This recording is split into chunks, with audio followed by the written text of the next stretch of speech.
Hello and welcome to another how-to tutorial. In this episode we're looking at how to set up a belay system at the top of a lead climb.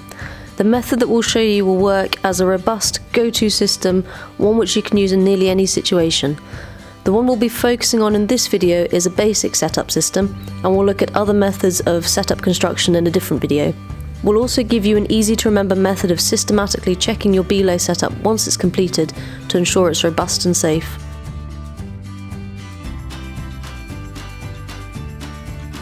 Firstly, establish where you will belay from. Normally this is where the rope meets the top of the edge. Look for two good strong anchor placements directly behind the belay spot.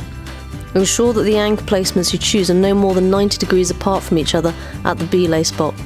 Angles greater than this begin to exert additional loading forces onto the anchors. Direction plays an important part in the whole system. We need to make sure that the anchor placements point towards the belaying spot so that they aren't pulled out and stay in place during loading. Secondly, notice how the completed system forms a Y shape with the belaying spot at the centre. Making sure that your belay spot is directly over the climbing rope with both anchors directly behind will mean that should the seconder fall off, any loading is redirected towards the anchor points and the belayer stays in place. If you set up and sat off-centred, then as the seconder falls, the forces will mean that you're moved to a more central spot during the fall. This has impacts on the rope tension and with your ability to maintain a safe locked-off belay during the process. So it's important to make sure that you sit central to that Y shape in the system. We need to isolate each piece of gear so that they're independent from each other, i.e. if one fails, it won't have an impact on the other anchor through shock loading. To do this, go to the furthest piece of gear first, clip a carabiner into the gear, and then clip the rope into the carabiner. Ensure the carabiner is done up and walk back to your belaying spot and sit down. Sitting, as opposed to standing, ensures that you can't be pulled any further downwards into the rock in the event of your partner falling off. You now have a loop of rope running from yourself to the anchor and back to you. We need to secure and close off this loop. We'll do this by using a clove hitch on the dead end of the rope and attaching the clove hitch to a carabiner into your figure-of-8 tie-in loop. By having the carabiner in the rope loop, it redirects much of the forces directly back into the rope system rather than through you and your harness.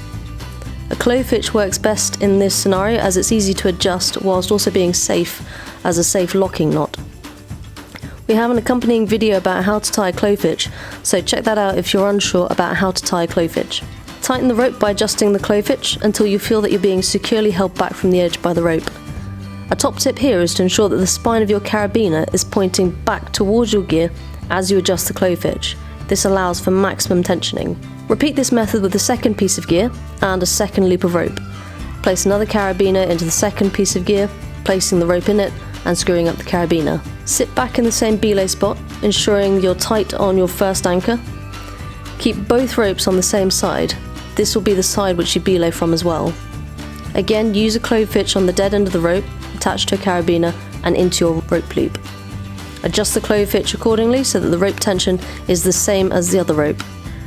Your pieces of gear are now isolated and independent from each other, so should one fail, the other one will already be under tension and shouldn't shock load. Ensuring that your ropes are equal tension helps to share the loading forces between the anchors equally, and also means that one won't shock load if the other fails. Finally, check everything is safe, i.e. all carabiners are screwed up, and you've gone through the ideas checklist. So this is our robust method of checking your anchor system. So I is for independent anchors, isolated. Make sure each piece of gear is isolated so as not to affect the other. D is for direction. Your anchors are placed so that they're pulling towards the belay spot, and also the whole system pulls in the direction of the climber. E is for equal tension on the ropes so that the loading forces are spread equally. A is the angle the rope makes at the belay spot, and this should be 90 degrees or less. And finally S for safe. All carabiners are done up, the system is attached to the rope loop, and all ropes are on one side of your body. You can now let your partner know that you're safe and pull up the remaining rope. Finally, attach the belay device to the rope loop as well to ensure that the loading forces are directed back to the anchors as much as possible. Do ensure that the dead end of the rope is locked off by the same hand as the side with all the ropes, i.e. belay with the right hand if all your ropes are on the right hand side. I hope you found this video useful. We're happy to answer any questions, just leave them in the comments section. If you're unsure of anything, please do seek the help of a mountain instructor. We have a series of other tutorials and gear reviews along with our personal vlogs, so head over to our channel to check those out. If you like the video, please give it a thumbs up, and if you haven't already, please do subscribe. And we'll see you in the next video. Thanks for watching.